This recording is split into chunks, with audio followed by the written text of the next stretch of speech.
Bismillahirrahmanirrahim. Assalamualaikum warahmatullahi taala wabarakatuh. Macam mana dengan intro tadi? Saya baru belajar macam mana cara nak buat video macam orang duk tengah buat tu. Saya tak pandai, saya tak ada ilmu tentang benda ni. Tapi saya cuba jugalah nak cabak diri sendiri untuk nak cuba nak buatkan satu bentuk video yang kalau boleh kita menyampaikan mesej, kita menyampaikan keilmuan, kita berkongsi dan kita juga nak meraihkan penonton agar mendapat gambaran yang jelas. Seperti mana video intro yang saya tonjolkan sebentar tadi, kredit kepada pemilik channel, tapi saya ambil banyak daripada BBC lah, yang serutan-serutan Discovery Channel dan sebagainya yang saya cut. Saya cuba belajar lah, saya tak tahu cara yang betul nak buat, tapi mudah-mudahan tuan-tuan dapat sikit sebanyak gambaran apa yang cuba saya nak sampaikan. Episod kali ini saya nak menceritakan tentang satu yang disebut sebagai malapetaka besar terhadap dunia Islam, tetapi sebenarnya dia disebut terhadap dunia. Bagaimana gerombolan pasukan tentera yang datang menjarah bukan sahaja tanah-tanah Islam tetapi tanah dunia, yang kekuasaan mereka meliputi 2/3 dunia, yang meratah segelap satu kerajaan tanpa mereka peduli, yang meruntuhkan setiap satu batang istana tanpa mereka heran, yang mencabut satu-satu nyawa tanpa mereka sempat mengira berapa banyak nyawa yang dicabut mereka. Ini adalah gerombolan tentera Mongol yang pernah menggegarkan dunia di dalam kurun ke-6 Hijrah, dan kekuasaan mereka itu berlarutan sampai kurun ke-13, penghujung era ke-10 Hijrah, dan seterusnya anak cucunya itu mengembangkan lagi kerajaan, membentuk kerajaan-kerajaan seperti mana yang ada hari ini. Yang satu gerombolan tentera yang harus kita fikirkan, yang harus kita kaji, yang harus kita ceritakan. Sebab pasukan tentera ataupun puak yang akan kita ceritakan pada episod kali ini membawa satu sejarah yang besar, yang mereka ganas, mereka tiada peri kemanusiaan, tetapi mereka masih ada disiplin, adab dan santun yang saya nak ceritakan di sebalik keganasan Mongol itu. Siapa mereka? Siapa yang bapa yang membuka, yang mengangkat Mongol itu? Kemudian siapa sangka Mongol ini setelah meratah dunia Islam, akhirnya anak cucu mereka lah yang memenangkan Islam, yang mereka memeluk Islam dan akhirnya menguatkan Islam. Ini satu sejarah Mongol yang cukup panjang, yang kita berhutang nyawa dengan mereka pasal mereka banyak membunuh nenek moyang kita yang agama Islam. Mereka banyak membakar surat-surat orang Islam, karya-karya orang Islam banyak. Tetapi anak cucu mereka yang juga bangsa Mongol juga banyak mengembangkan Islam. Ini bangsa yang harus kita kaji dan kita fikirkan. Mereka bukan daripada bangsa Kristian, mereka bukan daripada agama Buddha. Mereka datang di tengah-tengah padang rumput, padang pasir yang tandus, yang tidak ada kehidupan, yang tidak ada tamadun. Mereka datang menyerbu dan memusnahkan setiap satu laluan yang dilalui oleh mereka. Siapa mereka? Ini adalah tentera Mongol. Muslimin muslimat yang dirahmati Allah. Tu dia ada macam ceramah. Saya sebelum saya nak cerita tentang Mongol ini, saya nak bagi tahu, kalau tuan-tuan tengok di peringkat awal video saya tadi tu, Mongol ni, bangsa ini dia ada lama dah. Tapi dalam era awal itu, mereka ini banyak menyerang kerajaan Cina, tamadun kerajaan Cina. Disebut sebagai Xinghu. Dan banyak mereka menyerang kerajaan Cina sampai tahap Maharaja Cina ketika itu merintahkan agar dibinakan tembok besar bagi menghalang kemarahan Mongol yang begitu kuat dan gagah. Tetapi ketika itu bangsa Mongol ini kan, mereka Mongol Tatar ni, mereka hidup nomad, berpindah randa, kemudian tidak ada kesatuan, tidak ada sistem. Kadang-kadang mereka berbalah, bergaduh sama sendiri, berebut makanan dan sebagainya. Maka menyebabkan mereka itu tidak dilihat sebagai ancaman yang besar oleh kerajaan yang lain. Hanya Cina saja yang sering menjadi mangsa mereka sebab berdekatan. Maka Cina membuat tembok besar, maka puak-puak Mongol ini setelah mereka tidak berjaya menembus tembok timur, bila ada tembok besar Cina, mereka menghala tentera mereka ke barat. Di barat mereka itu lebih dikenali sebagai Puak Han, yang ketika itu komander mereka disebut sebagai dengan nama Attila the Hun. Itu kan yang tuan-tuan tengok dalam filem Night in the Museum tu, Attila itulah kepala Mongol yang pergi ke barat. Dia pergi ke China, dia pergi ke barat, dia tumpaskan setiap satu negara yang hebat-hebat dulu, sampai ke Jepun, sampai ke Jawa dan sebagainya. Besar kerajaan, besar kekuasaan mereka ini. Cuma di dalam pembahagian timeline yang panjang. Itu dalam era Attila the Hun yang masuk ke barat, menjatuhkan Perancis, memusnahkan China, India dan sebagainya. Kemudian mereka lenyap sebentar, bukan lenyap, slow sebentar sebab perbalahan di antara mereka. Ketika itu dalam tahun 560 Hijrah, plus minus lah kalau saya tak silap. 560 ke 506. Sorry, 560. 506. Sorry, 560 Hijrah. Dalam era tahun 560 Hijrah ni, itu kurun ke 6 Hijrah, ketika ini lahirlah satu orang lelaki yang akan bangkit menyatukan seluruh puak Mongol Tatar ini untuk membentuk serigala yang besar untuk mengoyakkan peta-peta kerajaan dunia, untuk menghapuskan keangkuhan raja-raja dunia ketika itu. Siapa lelaki ini? Tak lain dan tak bukan Genghis Khan. Genghis Khan yang dilahirkan pada tahun 560 Hijrah. Ketika itu diceritakan dalam siri-siri biografi beliau, iaitu ketika mana beliau dilahirkan, ayah beliau merupakan salah seorang daripada ketua suku di dalam bangsa Mongol ini, tetapi ayah beliau dibunuh. Kemudian dia hidup dalam buangan. Dia dengan mak dia hidup dalam buangan, lari merata sebab puak-puak Mongol ini sentiasa cari nak bunuh Genghis Khan ini, anak kepada ayah dia. Saya tak sure nama dia apa, tapi sentiasa cari nak bunuh dia. Maka dia hidup ni, kehidupan Genghis Khan ini adalah kehidupan pelarian. Dia berlari ke sana sini, diusir ke sana, diusir ke sini, lari menyorok di sana, lari menyorok di sini. Secara tidak langsung itu menyebabkan dia itu dilatih secara alami untuk menjadi seorang warrior, seorang prajurit dan sebagai satu orang pemimpin yang sangat cintakan pendamaian dan penyatuan sesama bangsa, sebab dia pernah merasakan penderitaannya. Maka dalam era itu dia begitu dia membesar dan menjadi seorang warrior. Kemudian dia mengumpulkan beberapa sahabat-sahabat yang akrab, yang karib dengan dia, membentuk beberapa pasukan yang kuat, menggempur beberapa perkampungan dan membina nama dan jenama dia, membina pengaruh. Akhirnya nama Genghis Khan ini makin lama makin naik. Orang mula mengiktiraf dia. Kemudian dengan kehebatan dan pengalaman yang ada pada Genghis Khan, dia membentuk satu gerombolan tentera yang kuat. Dia menyatukan bangsa-bangsa Mongol ini yang terpisah sejak sekian lama, yang bergaduh sejak sekian lama. Dia menyatukan. Hasil daripada penyatuan Mongol inilah menggegarkan dunia. Ketika mana mereka mula menggempur China balik. Biasalah, selalunya musuh yang paling dekat dengan mereka ni China lah. Pada tahun 607 Hijrah, dia gempur China. Sekali lagi, tembok besar China berjaya ditembus masuk oleh Mongol. Hancur kerajaan China.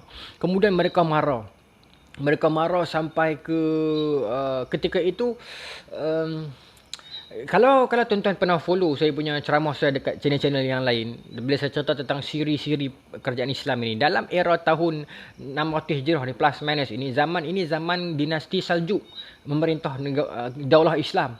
Abbasiyah adalah, tapi yang memonopolinya adalah Saljuk. Zaman ini zaman Abbasiyah sedikit longgar.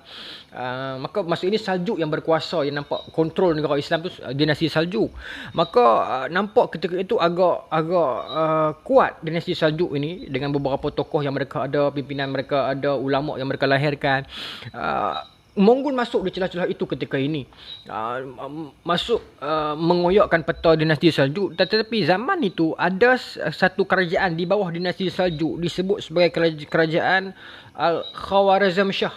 Khawarizm Shah ini satu kerajaan yang ketika era Genghis Khan masuk ke wilayah negara Arab itu, ketika itu rajanya bernama Sultan Alauddin Shah. Alauddin Shah ke nama dia? Allahumma salli ala sayyidina Muhammad. Dia Alauddin Shah lah. Yang ketika ini sultan ni dia warak, tapi dia agak angkuh. Perdebatan antara Sultan Alauddin Shah ni dengan bukan Alauddin Shah, Alauddin Muhammad. Alauddin Shah mana Melayu. Alauddin Muhammad. Ketika berlaku ketegangan, ketika mana berita tentang keganasan Mongol yang telah mengoyak peta Cina, yang telah meranapkan peta India sampai ke telinga khalifah dinasti Saljuk ketika itu, Sultan Alauddin Muhammad. Maka ketika itu dinasti Saljuk merasakan ini cuma cabaran biasa, ini cuma cabaran anak muda kecil yang tak tahu apa-apa, ini cuma orang yang tidak bertamadun, orang nomad yang tak erti, tak faham erti peperangan dan sebagainya. Maka ketika itu masih tidak berlaku apa-apa, cuma ketegangan tu ada. Cuma kita terpaksa mengakuinya, walaupun kita orang Islam lah, tapi kita terpaksa belajar daripada sejarah ini, iaitu keegoan Sultan Alauddin Muhammad itu memakan dirinya. Iaitu ketika mana Mongol ataupun Genghis Khan bawah tentera dengan tentera Mongol tidak menyerang kerajaan Saljuk ketika itu. Kerana Genghis Khan ada satu perangai. Tuan-tuan boleh baca yang saya sebutkan ini di dalam Bidayah wa Nihayah Al-Imam Ibn Katsir. di dalam bab tahun 624 Hijrah, di dalam bab tersebut, di dalam subtopik biografi tarjamah Genghis Khan, memang dibawakan cerita Genghis Khan ini ada satu sifat yang menarik, iaitu dia tak tamak. Dia tak tamak. Itu sifat Genghis Khan. Dan dia sangat anti dengan orang yang tamak. Bukan kata Genghis Khan saja, nanti kita akan tengok cucu dia, Hulagu Khan pun sikap dia macam tu. Dia cukup anti dengan orang yang tamak. Okey, baik. Nanti saya akan cerita. Baik, saya sambung. Maka tuan-tuan, Genghis Khan pun tak usik negara Seljuk ketika ini.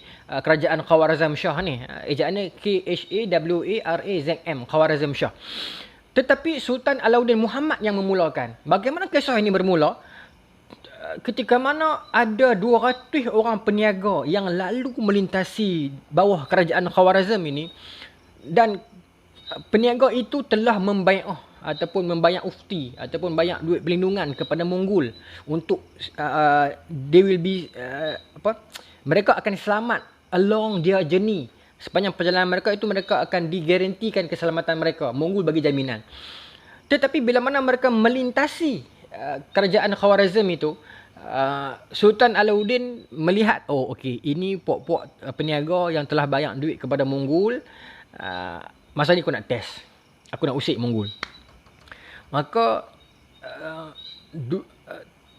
pasukan ataupun peniaga-peniaga itu, kafilah-kafilah peniaga itu telah dibunuh oleh Sultan Alauddin Muhammad dan dibiarkan cuma seorang saja yang hidup. 200 ke 20? Tapi ramai lah. Seorang saja hidup dan dibiarkan seorang itu lari balik bagi tahu dekat Genghis Khan yang siapa yang buat. You tell him who actually did all these things. Macam tu kan. Sultan Alauddin Muhammad. Dia silap besar kan. Tapi mungkin lah di sudut perspektif Islam, mungkin dia nak cabak Mongol ini. Tapi kita kena faham, Mongol ini dia berperang bukan kerana agama. Dia tak ada agama. Sebab tu akhirnya anak cucu dia peluk Islam. Setengah ahli sirah mengatakan itu kesilapan dan keegoan Sultan Alauddin Muhammad. Saya macam masalah perangai saya tak mau turun siapa-siapa, tapi secara ayatnya itu kesilapan Sultan Alauddin bila mana dia sudah kejutkan harimau yang sedang tidur. Maka Genghis Khan jadi begitu marah. Sultan ni aku tak kacau dia kacau aku. Maka Genghis Khan hantar 3 orang warrior dia pergi ke Khawarazm untuk bertemu dengan Sultan Alauddin Muhammad untuk minta penjelasan. Why you did all this? Kenapa hang buat semua ni? Or you killed? Kenapa awak bunuh saya punya orang-orang yang telah bai'ah kepada saya? Instead of memberi penjelasan ataupun mula mengadakan hubungan ataupun mula menyebarkan dakwah kepada Genghis Khan, Sultan Alauddin Muhammad membuat sesuatu yang di sebaliknya. Iaitu apa yang dia buat? Dia bunuh 2 orang tahanan, 2 orang warrior Mongol. 3 orang yang pergi kan, dia bunuh 2, tinggal seorang, pergi balik bagi tahu dekat Genghis Khan, aku buat benda ni. Sekali lagi dia telah cabak Genghis Khan. Genghis Khan pun dia punya sabak ada limit. Dan datanglah gerombolan pasukan Mongol mengoyakkan mengoyakkan peta kerajaan Seljuk ketika itu. Tuan-tuan, diceritakan di dalam tarikh yang dikarang oleh Al-Imam Alauddin Al-Juwaini, yang direkodkan oleh Ibnu Katsir dalam Bidayah wa Nihayah, mengatakan ketika itu bila orang Islam tengok Mongol mai, mereka begitu terkejut dengan ini bangsa apa ni? Mereka dengan kuda itu seolah-olah bersatu.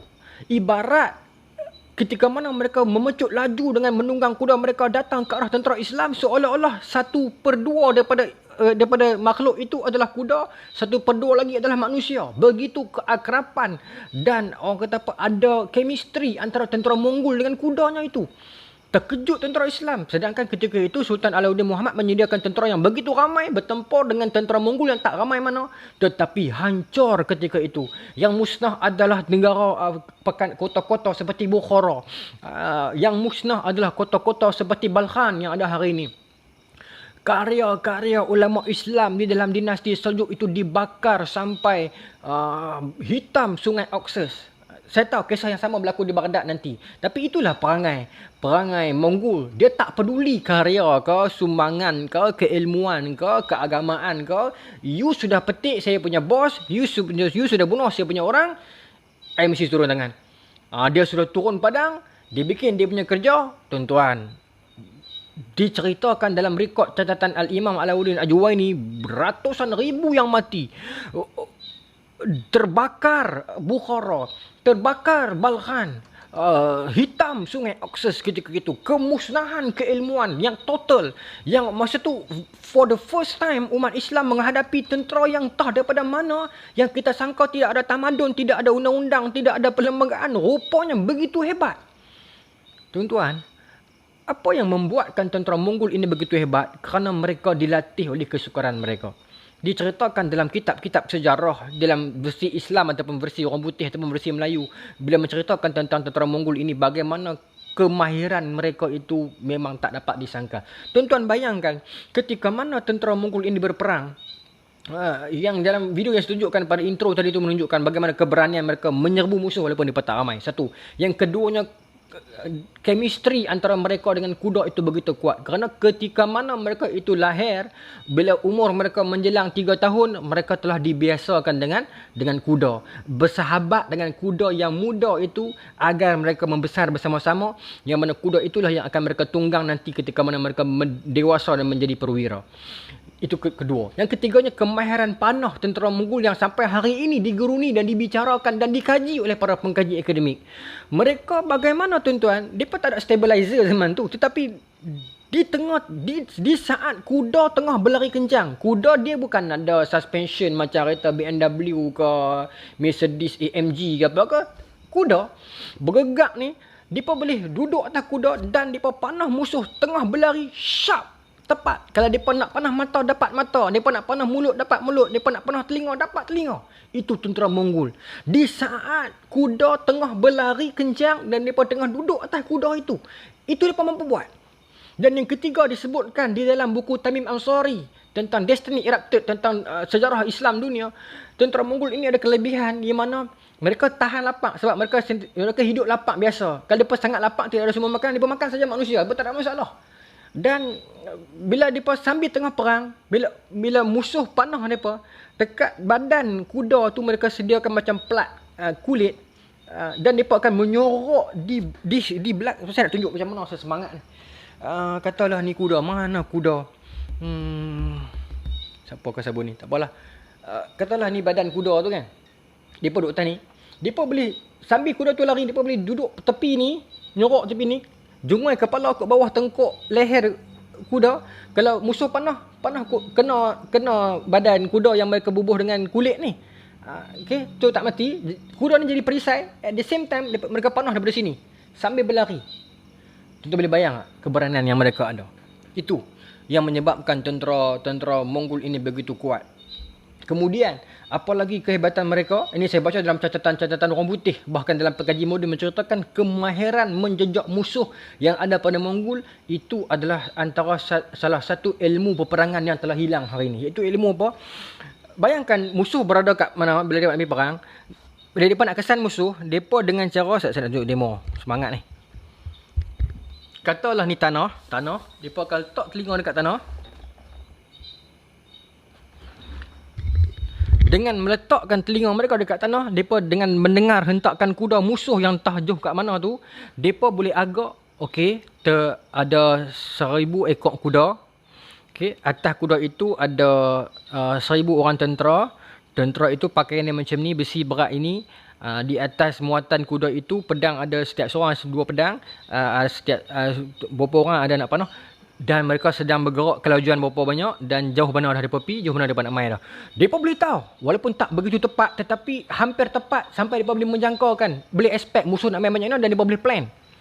Mereka tak ramai mana tuan-tuan tentera Mongol ini. Diceritakan dalam Tamim Ansari, dia kata apa? Sampaikan ada kuda-kuda Mongol yang tak ada tentera, pasal tentera tak ramai, maka mereka buat patung duduk atas kuda tu dan mereka boleh kontrol kuda tu daripada jauh.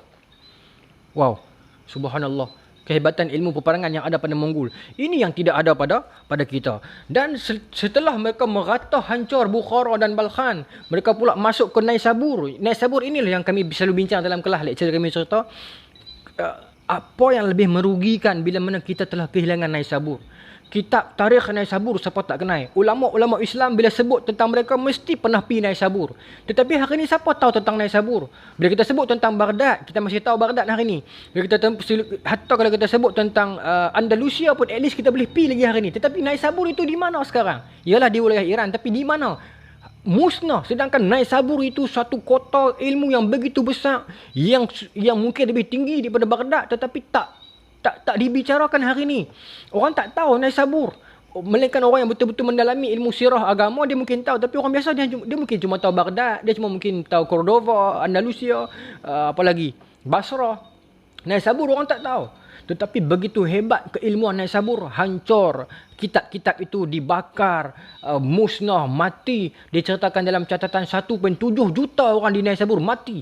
Bayangkan kota itu ada sampai 1.7 juta orang. Bayangkan kepesatan ekonomi dan keilmuan yang ada pada Naisabur ketika itu hancur kerana keegoan satu orang pemerintah Islam. Tuan-tuan, ini yang berlaku dalam era itu. Dalam tahun lebih kurang 614 Hijrah. Sebab dia lahir 560, 614 dia masuk ke wilayah Islam. Muslimin dan muslimat yang dirahmati Allah. Jadi macam khutbah. Dia meratah tentera Islam. Namun Genghis Khan tak lama. Bukan tak lama. Ialah kemarahan itu terhenti sebentar kerana Genghis Khan meninggal dunia pada tahun 624 Hijrah. Terselamatlah saat wilayah Islam yang lain. Terselamat sebentar. Sebab Genghis Khan dia mati pada tahun 624 Hijrah. Disepakati ijma' dalam catatan ulama sirah Islam dan juga versi penulis orang putih disebut 624 Hijrah, Islamic calendar. Dan dia sebelum dia mati dia sempat karang kitab. Nama kitab dia Yasa. Sampai sekarang ada 2 jilid. Dia ada pendapat berbeza. Ada kata dia karang sendiri, ada kata anak murid ataupun anak-anak buah dia yang karang untuk dia. Ada yang kata anak-anak dia karang untuk dia. Tapi pasti kitab itu ada daripada dia, Yasa, 2 jilid. Masa dia mati tu, mayat dia diperbubuh dalam keranda, dan keranda itu diikat dengan rantai, dan rantai itu tarik dua kan, kiri kanan kan, digantung di 2 buah bukit. Cerita ni bukan hyperbola lah, cerita ni sumber dia saya sebut. Bidayah wa Nihayah, Imam Ibn Katsir petik dalam kitab tarikh oleh Al-Imam Alauddin Al-Juwaini. Itu tradisi keilmuan. Keranda itu dibiarkan tergantung antara 2 bukit yang diikat dengan rantai. Itu bagaimana orang Mongol mengangkat Genghis Khan, bapa yang menyatukan bangsa Mongol. Genghis Khan ada cerita yang menarik tentang dia. Kalau tuan-tuan baca biografi dia yang ditulis oleh Imam Ibn Katsir, yang dia kutip daripada banyak ulama-ulama sebelumnya, hebatlah Genghis Khan ini. Kalau nak nilai dari sudut kemanusiaan, dia hebat. Dia pernah mewasiatkan 3 belah benda kepada anak dia. Sebelum dia mati, dia panggil anak-anak dia mai. Dia pesan, setelah aku mati jangan berpecah, wala tafarraqu, jangan bercerai-berai. Dia ambil satu anak panah, dia bagi kat setiap seorang anak dia. Dia kata patahkan anak panah ni. Setiap seorang anak dia patahkan, senang ya. Dan dia ambil sekumpulan anak panah, dia bagi kat setiap seorang anak dia, dia kata kat anak-anak dia, patahkan sekarang. Tak boleh patah lah sekumpulan anak panah tu. Maka dia kata begitulah kita pun. Kalau kita berpecah nanti, kita akan mudah dipatahkan. Tetapi kalau kita bersatu, kita tidak akan mudah dikalahkan. Nampak falsafah yang ada pada Genghis Khan meskipun dia bukan Islam. Dan saya nak berbalik pada tadi. 3 belah wasiat Genghis Khan yang tertulis di dalam kitab Yasa. Kitab Yasa yang dikatakan, ada kata karangan dia, ada kata karangan anak-anak buah dia. Tetapi kitab itu ada 2 jilid. Saya tak pernah baca kitab tu, tetapi kita berhutang kepada ulama Islam. Imam Ibn Katsir memasukkan 3 belah wasiat itu ke dalam kitab Bidayah wa Nihayah, yang tuan-tuan boleh baca di mana pun sekarang. Bidayah wa Nihayah tuan-tuan boleh buka dalam internet, tuan-tuan type Bidayah wa Nihayah PDF, dia keluar sangat tebal. Ataupun tuan-tuan boleh beli yang bahasa Arab kalau tuan-tuan boleh baca Arab, ataupun tuan-tuan boleh bahasa Melayu pun ada, Indonesia pun ada. Saya buktikan, saya bawa kat saya tu warna saya siap tadi. Yang ada pada tangan, kena stapler. Yang ada pada tangan saya ini sekarang adalah versi terjemahan Indonesia, jilid yang ke-18. Okey. Perbahasan peristiwa dalam tahun 606 sehingga 682. Saya buka, saya ada tanda dah, muka surat 175 di dalam bab biografi Genghis Khan. Di sini Imam Ibn Katsir memasukkan 13 wasiat Genghis Khan yang ditulis oleh Al-Imam Juwaini di dalam kitab Masalik Al-Absar dan As-Subuh Al-A'sya, yang dikuatkan itu dimasukkan dalam Bihar Nihayah. Saya akan bacakan 13 wasiat itu. Tuan-tuan dengarlah. Tuan-tuan nilaikan sendiri di komen nanti, saya nak tahu.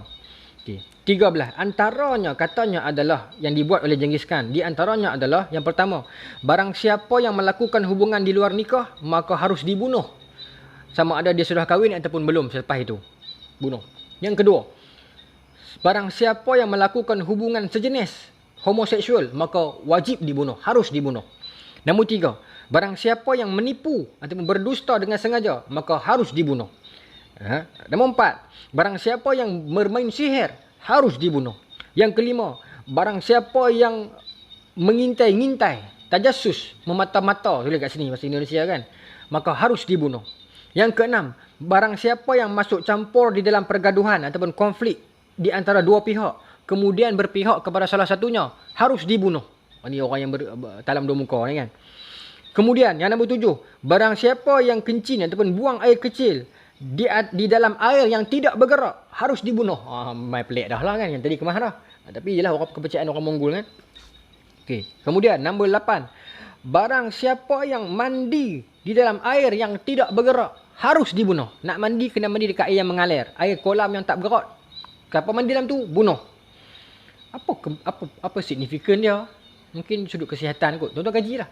Sebab dalam mazhab kita pun ada kan tentang air yang tak bergerak tu. Baik. Nombor 9. Barang siapa yang memberi makanan ataupun minuman kepada tawanan perang tanpa izin Genghis Khan ataupun ketua, perlu dibunuh. Ini zalim. Nombor 10. Barang siapa yang memberi makanan kepada seseorang, maka hendaklah orang tersebut memakannya terlebih dahulu. Meskipun seorang panglima memberi makan kepada seseorang tawanan. Kena dia makan dulu, baru orang tu makan. Nombor 11. Barang siapa yang melihat seseorang melarikan diri daripada medan perang tetapi dia membiarkan, orang tu kena bunuh. Nombor 12. Barang siapa yang melemparkan sesuatu makanan kepada seseorang yang lain, dia harus dibunuh. Kerana seharusnya dia perlu menyerahkan makanan itu daripada tangan ke tangan. Hormat makanan. Nak pas makanan, jangan baling. Siapa baling, Genghis Khan tengok, bunuh. Nombor 13. Barang siapa yang menyembelih haiwan, maka dia perlu dibunuh. Seperti mana dia bunuh haiwan itu. Maknanya dia kena sembelih juga. Habis tu tak boleh makan. Habis tu bukan Mongol makan daging ke? Sambungan. Seharusnya dia perlulah membelah hatinya dahulu dan mengambil hatinya itu makan dulu. Baru boleh sembelih binatang tu. Ini pemahaman orang Mongol, orang gasar lah. Tapi nak beritahu bercampur baur antara mistik, antara adab, antara budaya dan antara, tak tahulah, petua. Tapi tuan-tuan bayangkan 13 benda yang Genghis Khan gariskan ini, tuan-tuan yang sempat catat, tuan-tuan catat, tulis di komen, beri ruang untuk sahabat-sahabat lain baca dan ambil manfaat. Bagaimana pemikiran Genghis Khan? Tuan-tuan kaji, kenapa dia buat 13 undang-undang ini? Ini ditulis dalam kitab Al-Yasa ini. Hebat. Tetapi dia mati dalam tahun 624 Hijrah. Mayatnya ditanam tergantung dalam keranda yang digantung pada dua bukit. Saya tak tahu sekarang di mana. Itu dicatatkan. Dan itulah kisah Genghis Khan. Setelah dia mati, anak-anaknya menyambung tugas-tugas beliau. Tetapi nama tak begitu terkenal. Sampailah lahir era cucunya itu, iaitu Hulagu Khan. Hulagu Khan pun naik, menyambung lagi kemarahan tentera Mongol daripada tadi itu dekat Naisabur, dekat Balkhan, dekat Bukhara. Mereka naik lagi sampai mereka pergi ke sempadan Iran. Masuk ke satu tempat di Alamut yang saya cerita dalam episod sebelum ini itu, yang mereka memusnahkan siapa? Memusnahkan golongan Hashashin hancur. Selepas memusnahkan Iran ataupun Hashashin itu di Iran, mereka marah nak masuk ke Iraq. Ketika itu, ketika era Hulagu Khan, Abbasiyah kembali kuat. Abbasiyah center itu kembali kuat. Dan Abbasiyah mendengar cerita kedatangan Hulagu Khan, panglima muda cucu Genghis Khan ini, yang cuba mengintai-ngintai Baghdad ketika itu, yang sangat gagah dan sangat kuat. Ketika itu Abbasiyah paling stable lah. Hulagu Khan hantar surat kepada khalifah masa tu, minta khalifah serahkan takhta dia kepada anak dia. Khalifah kena datang menghadap Hulagu Khan. Maka khalifah balas surat Hulagu Khan Surat itu sampai sekarang tuan-tuan boleh baca dia punya catatan dia. Dalam banyak buku sejarah ada. Sama dengan isi konten dia. Iaitu kata khalifah kepada Hulagu Khan. Awak siapa nak suruh saya pergi kat awak? Awak tu anak muda yang tak kenal erti dunia lagi. Siapa saya nak kena pergi kat awak? Awak tak tahu ke? Daripada hujung timur sampai hujung barat, daripada orang paling miskin sampai orang paling kaya, daripada orang paling kecil sampai orang paling tua, bintang, bulan, matahari di seluruh kota Baghdad ini dan kerajaan Abbasiyah ini tunduk bawah aku, kata khalifah. Hang siapa nak suruh aku pergi kat hang? Khalifah balas surat Hulagu Khan. Hulagu Khan baca dan kita akan sambung dalam episod yang kedua. Apa yang Hulagu Khan buat dekat Baghdad lepas dia masuk sebab dia dicabak oleh Khalifah Abbasiyah masa tu. Kita akan ceritakan dalam episod kedua siri Mongol ini. Wallahu ta'ala alam. Stay tune. Assalamualaikum warahmatullahi ta'ala wabarakatuh.